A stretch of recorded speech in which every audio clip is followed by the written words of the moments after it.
Si je pouvais venir parler au mois d'il y a 5 ans, quand j'ai commencé la salle de sport, je dirais c'est 5 catégories. La première catégorie, on va voir la logique de l'entraînement parce que c'est impressionnant, tu vois, et beaucoup de gens, en fait, ils se disent à quoi bon à la salle de sport, je sais pas quoi faire. Alors que c'est en allant que tu vas apprendre, en te renseignant et tout, que tu vas apprendre. Mais du coup, cette vidéo, elle est là pour toi, tu vois, pour toi qui débute et qui a peur d'aller ou qui y va, mais qui ne connaît pas encore assez bien les bases. Donc, je suis là pour t'aider. Donc, le premier point, on va parler de la logique d'entraînement. Ensuite, en second point, on va parler du vocabulaire parce que, comme toute activité, on a un vocabulaire qui est très très approfondi, mais nous, on va voir que les grosses bases. Ensuite, on va voir un niveau social parce qu'en fait, la salle de sport, oui, tu vas être entraîné seul, mais t'es pas seul, tu vas dans une salle de sport. Donc, on va voir ça aussi. Les interdits, car dans toute chose, il y a des interdits. Et je préfère te prévenir avant que tu les fasses parce que sinon, bah, tu vas paraître ridicule. On s'entend bien, je t'expliquerai. Et pour terminer par la mentalité. On commence par la logique d'entraînement, c'est-à-dire quand tu rentres dans cette salle de sport, quoi faire, tu vois, il y a tellement de machines, tellement de trucs que tu pourrais faire, tu sais pas quoi faire. Et moi, je vais te conseiller du coup 4 exos, on pourrait même dire 5 exercices qui sont la base de tout, et que si tu les fais, tu pourrais vraiment progresser énormément dans ton physique. Ces exercices sont des exercices qu'on appelle des exercices polyarticulaires, c'est-à-dire qu'on va mettre plusieurs articulations. Donc on a le squat, quand on fait un squat, il y a le genou et la hanche qui bougent, le bench ou le développé couché. Là, ça fait bouger l'articulation de l'épaule et du coude. Les tractions qui font bouger aussi l'articulation de l'épaule et du coude. Et pour finir, le deadlift, qu'on appelle aussi le soulevé de terre, qui fait bouger les genoux et les hanches. On pourrait aussi rajouter dans ça les dips, les pompes. Mais voilà, si tu fais ces exercices qui sont des exercices polyarticulaires, ce sont les exercices de base. Ces exercices sont la base de tout, tu vois, et si tu fais juste ceci, tu progresseras. Parce que ce sont des gros exercices. Il y a 2 types de mouvements, tu vois, les mouvements polyarticulaires, donc qui mettent plusieurs articulations, et les mouvements monoarticulaires. Moi, je te recommande, quand tu débutes, de te consacrer 80%, voire 100% de tes exercices sur du polyarticulaire. C'est-à-dire qui mettent plusieurs articulations, tu vois. Commence pas juste à faire du curl biceps. Si tu aimes, fais-le, parce que voilà, on est quand même là pour s'amuser. Mais voilà, si tu aimes, tu peux le faire, mais je te recommande quand même de faire 80% de polyarticulaire. Mais avant de passer au deuxième point qui est le vocabulaire, n'hésite pas à t'abonner si ça te plaît. Ensuite, pour le vocabulaire, on va être très très large. Parce que je me rappelle, quand j'avais été à la salle de sport, on m'avait parlé, ouais, moi je fais un upper-lower. Alors que c'est très basique, je vais t'expliquer ce que c'est. Mais j'étais là, mais c'est quoi upper-lower? C'est quoi ce genre de truc? En fait, pour t'expliquer, le full body, c'est quand on va venir faire, on va travailler tout le corps. Le upper-lower, c'est quand on va travailler le haut du corps et le bas du corps. C'était très simple, pourtant, oui, je savais pas. C'est normal, quand on débute, on sait pas tout. Puis, un truc qui est très très connu, c'est ce qu'on appelle le push-pull-leg. Donc tous les mouvements de pousser, tous les mouvements de tirer et les jambes. Si tu veux une règle commune, une règle qui marche presque à 100% du temps, tous les mouvements où tu vas venir pousser quelque chose, ça va être tes triceps, donc le muscle qui se trouve ici, tes pecs et l'avant de ton épaule qui va le faire. Tous les mouvements de tirer, ça va être ton dos et ton arrière d'épaule et tes biceps. Et puis les jambes, il y a aussi la même chose. Tous les mouvements de pousser avec les jambes, ça va être les quadriceps plus. Et tous les mouvements où tu vas venir tirer, ça va être plus être les ischios. Donc je te donne juste les gros muscles hein, parce que voilà, on n'a pas commencé à tout voir. Et pousser, ça peut être les fesses aussi. Mais voilà, donc ça peut t'aider. Quand tu rentres dans une salle de sport, tous les mouvements que tu vas voir pour le haut du corps où la personne va pousser, ça va être pour travailler tes pecs ou tes triceps ou l'avant de tes épaules. Et tous les mouvements où tu vas voir quelqu'un tirer, ça va être pour ton dos. Ça peut vraiment te faciliter énormément parce que si tu comprends pas une machine, essaye là. Ok, qu'est-ce que je fais là? Je tire ou je pousse? Et là, tu vas savoir ce que tu fais. Ensuite, un vocabulaire un peu plus pratique, c'est tu vois, quand quelqu'un utilise une machine, il faut pas avoir peur de demander si tu peux tourner avec lui. Tourner, ça veut dire que vous allez utiliser la même machine, juste pendant son temps de repos, tu vas faire le mouvement, et puis lui, pendant ton temps de repos, il va faire son mouvement. En fait, vous inversez à chaque fois. C'est ce qu'on appelle tourner. Tout le monde n'accepte pas, mais la majorité des gens l'acceptent. Donc, n'aie pas peur. Tu vois, si tu vois qu'il y a une machine ou quelqu'un qui utilise beaucoup de temps la machine, tu peux demander, ah, excuse-moi, est-ce que ça te dit qu'on tourne?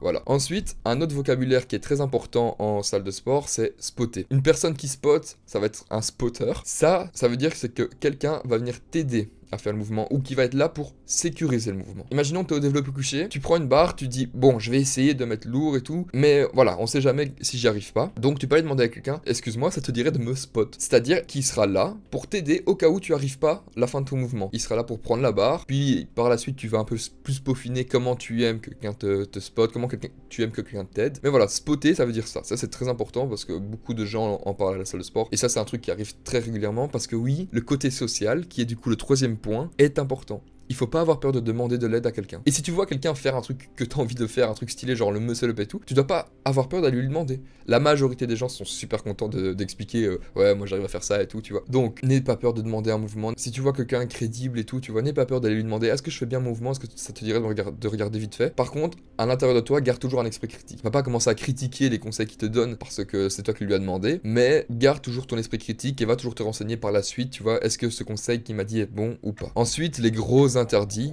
Et ça, c'est vraiment pour t'éviter la honte ou pour t'éviter plein de problèmes. Faut que tu fasses vraiment pas ça. Parce que si tu fais ça, tu es exclu. Exclu de tous les gens de gym bro, de toute la salle, tu vois. C'est ce qu'on appelle les gants. Si t'as pas plus de 40-50 ans, tu mets pas de gants, ok? C'est sûr, c'est clair. Tu dois pas mettre des gants, tu dois avoir des mains comme ça, tu vois.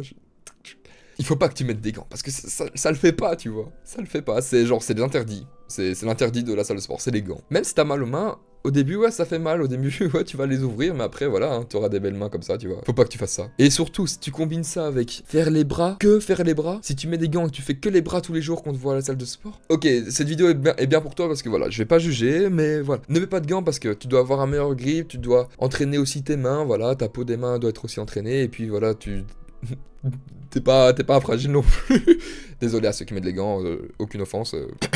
Et si tu fais que les bras, surtout quand tu débutes, en fait, sache que déjà tes bras, si tu veux avoir des plus gros bras, travaille tes triceps, parce que ça fait 2/3 de ton bras. Et si tu le fais travailler que tes bras, ça va pas être optimal. Moi, je te recommande, va faire un gros exercice. Va faire du développé couché, va faire des pompes, va faire des dips. Va faire un mouvement qui demande plusieurs articulations. Parce que si tu fais que les bras, tu réduis énormément les bénéfices que tu peux avoir par un mouvement. Si tu fais que les bras, oui, ça réduit énormément. Surtout au début, tu vois. En tant que débutant, faire un gros exercice, ça va augmenter ta testostérone et tout plein de trucs dans le genre et tout. Donc, oui, juste faire tes bras, c'est un petit exercice, ça va rien faire, tu vois. Ne fais pas que ça, c'est tout, tu vois. Ne fais pas que les bras tout le temps. S'il te plaît, ne m'éporte pas des gants, ne fais pas que les bras tout le temps. Ça le fait pas. Désolé. Ensuite, on va terminer sur le dernier point qui est très important. Et ça, je veux vraiment que tu m'écoutes parce que c'est le plus important. C'est la mentalité. On s'en fout que tu fasses des erreurs, tout le monde en a fait, tout le monde en fera, mais la seule chose que tu dois garder en tête, une chose très primordiale que tu dois toujours avoir dans ta tête, c'est une régularité. Une régularité mais sur le long terme. Donc, pas te dire ouais moi je viens tous les jours depuis 2 semaines. On s'en fout de ça, tu vois. Ok, tout le monde peut faire ça. Peu de gens peuvent le faire, mais on s'en fout de ça. C'est pas ça qui est important. Ce qui est important, c'est toi qui viens 3 fois par semaine pendant 4 mois, 5 mois, 6 mois. C'est ça, c'est cette régularité que je veux. C'est une régularité qui dure sur le long terme. Mais quand je dis le long terme, c'est sur des mois, voire des années. C'est ça que tu dois construire. Donc, ok, oui, c'est chouette de venir 4, 5, 6 fois à la salle de sport. Mais si tu tiens pas ça sur le long terme, ça sert pas à grand chose. Ok. Aussi, il faut de l'intensité dans tes séances. Il vaudra mieux que tu fasses 45 minutes, voire une demi-heure de séance, au lieu de passer 2 heures et être mou et de mettre aucune intensité. Ça doit être dur. Tu dois toujours garder un bon mouvement, ça tu vas apprendre par la suite, tu peux même regarder d'autres vidéos et tout, mais tu dois mettre de l'intensité. Tu dois sortir de cette salle et te dire oh, fatigué je suis. Tu vois, c'est ça. Faut pas que tu commences juste à... Non, essaye de mettre de l'intensité dès le début pour que tu crées cette bonne habitude. Juste, je mets une petite parenthèse.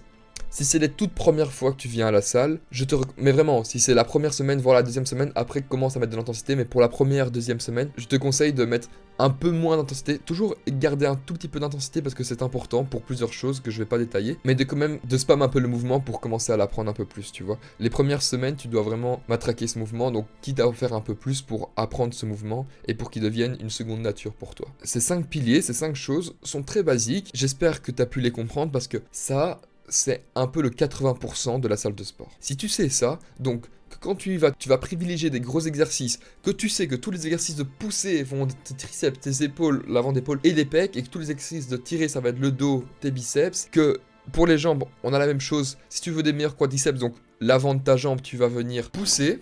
Oula pas pousser la caméra, et si tu veux un meilleur arrière, tu vas venir tirer. On recommande toujours d'avoir plus ou moins un 60-40, 50-50 sur les mouvements, donc ce qui est optimal c'est d'avoir du coup autant de force en pousser qu'en tirer, mais voilà ça va venir avec la suite. Si tu sais que le vocabulaire, il y a plusieurs façons de parler de push, pull, leg, de upper, lower, de full body, de tourner avec la personne, un spotter, spotter. Si en social, ok, tu viens faire ta séance tout seul, mais tu n'as pas peur de demander de l'aide, de demander des conseils, ou de demander quand tu regardes ton mouvement. Si tu mets pas de gants, et que tu fais pas que les bras tous les jours, et que tu as une mentalité sur le long terme, et que tu t'entraînes dur, honnêtement, tu sais 80% des choses. Et ces 80% des choses vont te faire 80% de tes résultats. Merci d'avoir suivi cette vidéo. Si ça t'a plu, N'hésite pas à t'abonner, moi ça me soutient énormément, ça me fait extrêmement plaisir. Et voilà, je te souhaite beaucoup de résultats et te donner à fond. Si tu fais ça, tu as déjà 80% des bases. Et ces 80% des bases peuvent t'amener jusqu'à 80% des résultats presque. Donc fais-les et vas-y à fond.